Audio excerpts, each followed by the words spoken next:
You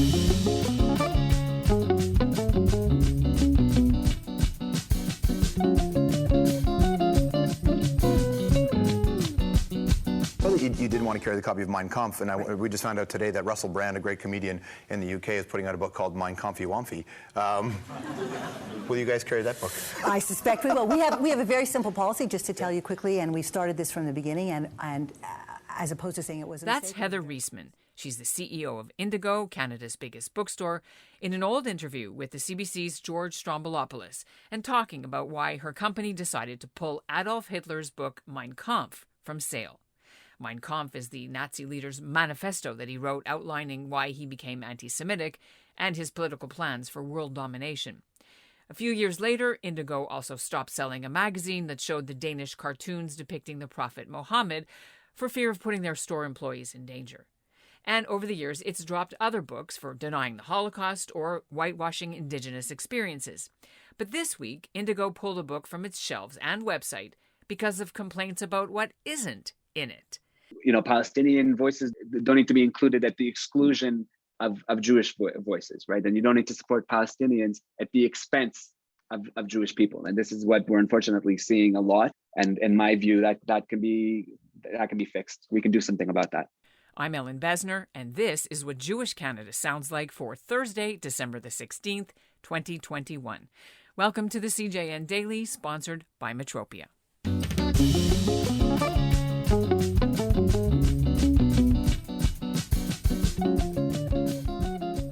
It's a 112-page illustrated children's book called Amazing Women of the Middle East. It profiles 20 famous women, including historical figures like Cleopatra and Nefertiti, and also modern-day stars like human rights activist and lawyer Amal Clooney. A Jewish family wandering through an Indigo store in downtown Toronto last weekend saw the book on a table advertised as a staff pick, picked it up, and saw that it contained a colorful map of the Middle East without Israel. Where Israel is, instead, the space is labeled as Palestine. They were stunned, but then angry. The book came out in September 2020. The author, Wafa Tarnowska, is a Lebanese-born writer and translator who lives in England. The publisher is a Palestinian whose parents had a home in Jerusalem until 1948 and now lives in the United States and has been a very vocal promoter of Palestinian rights. Neither responded to our requests for interviews. The CEO of Indigo, Heather Reisman, declined to be interviewed for the story, but her company did issue a statement to the CJN. Quote, "We've reviewed the book, and we've determined that while much of it is wonderful storytelling about inspiring women, some of the content, specifically the map that excludes Israel from existence, meets the threshold for violating our policy. Therefore, we've removed it for sale. If the publisher chooses in the future to remove the map, which eradicates Israel, we would be very happy to bring this book back," unquote. And here's Heather Reisman outlining this policy in that earlier CBC interview. We will not, to the best of our ability, best of our knowledge, carry child pornography, written material with instructions on how to create weapons of mass destruction, so like the Anarchist Cookbook or whatever, and anything written with the sole intent of inciting society toward the annihilation of one group. And we say, we're not looking to censor those things. They're available all over the place. We wouldn't look to have them censored. We just don't want them. Coming up, we'll hear from Daniel Corin, the man who spotted the book last weekend, took photos of it, and then contacted Indigo directly. But first, here's what's making news elsewhere in Canada right now. I am Beverly Spanier. I'm here in Maimonides in Côte-Saint-Luc, Quebec, and this is what Jewish Canada sounds like. It's a long-awaited homecoming at Canadian Forces Base Esquimalt in British Columbia Thursday for Canada's first Jewish military chaplain serving with the Royal Canadian Navy. For the past 4 months, Rabbi Captain Arnold Noteg-Logauer of Toronto has been aboard HMCS Winnipeg. The frigate deployed to the Pacific and Indian Oceans and took part in several military operations. Glogauer enlisted several years ago after a career as a Chabad rabbi and teacher, and he's been posted to Winnipeg and Nova Scotia before realizing this dream to be deployed on a ship. While he was away, he conducted services, he held Hanukkah and high holiday celebrations, he even helped a crew member have a bar mitzvah. And you can catch the ship's arrival Thursday morning. It's being live streamed on Facebook. The link is in our show notes, and you can be sure we'll have a feature interview with him soon for the CJN Daily. In his day job, Daniel Coren works for the Canadian branch of Hasbara Fellowships. It's an Israeli organization working on Canadian university campuses, and he also used to work for us at the Canadian Jewish News as an editor. Daniel Coren joins us now from Toronto. Maybe we can take a step back and walk us through how you came to see the book that's at the center of this controversy. My wife and I and our 2.5-year-old son like to go to Indigo. He's a big fan of the kids section. So we went to the Bay and Bloor location, and we had seen, a staff pick prominently placed a book that said 25 amazing women of the Middle East. And obviously, I'm a Bukhari Jew, Central Asia, but I'd say, definitely the DNA is Middle Eastern. So I'm always intrigued and interested in such things, and obviously my line of work. So we opened the book and perused and saw a map that did not mention Israel in this children's book, but had in its place Palestine.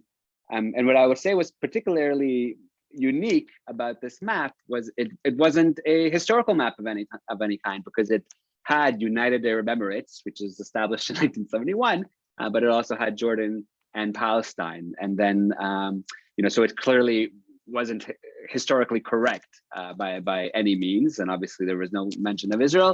We continued to look through, we saw there were no Jewish women represented in this book. And even the one mention of anyone Jewish, Albert Einstein, in the glossary of terms, he wasn't referred to as Jewish, he was referred to as a German physician. So in my mind, it was clearly erasing Jewish voices. Well, if you dug in a little more, what did you do next? What was your next steps to figure out where the book came from and who published it?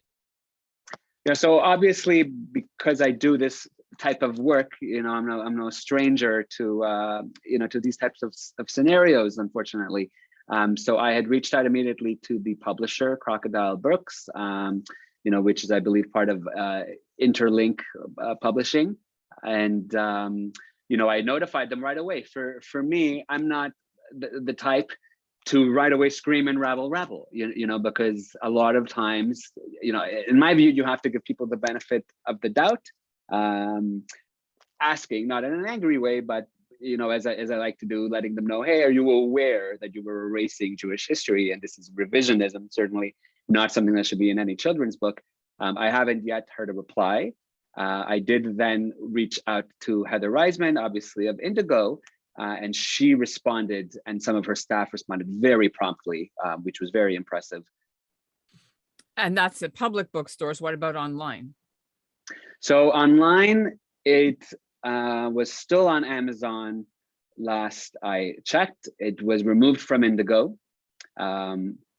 So that's certainly a victory from a national perspective here in Canada, but it was still online on Amazon. And this has picked up a lot of traction. There are certain even influencers and organizations I know, such as Stop Anti-Semitism and Emily Schrader, who my organization has worked with in the past, have been tweeting about this and have been commenting on this, and people get involved. Like, I think when it comes to anti-Semitism and when it comes to your voice, your experience as a Jewish person being erased, you're emotional about that, and understandably so. And I think people get emotional. They see this revisionism. They see, you could call it up propaganda, when you're completely erasing Jewish women from the Middle East, because Jewish women have been in the Middle East forever, for millennia, not forever, sorry, but for as long as Jews have been around, we've been in the Middle East, and our presence in countries such as Iraq, Yemen, Egypt, and Syria are well documented.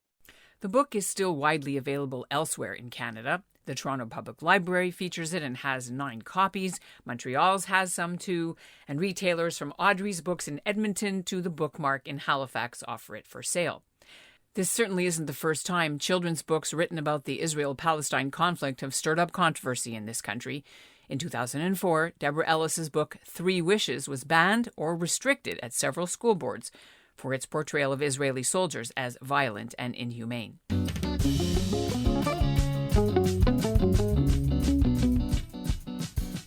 And that's what Jewish Canada sounds like for this episode of the CJN Daily.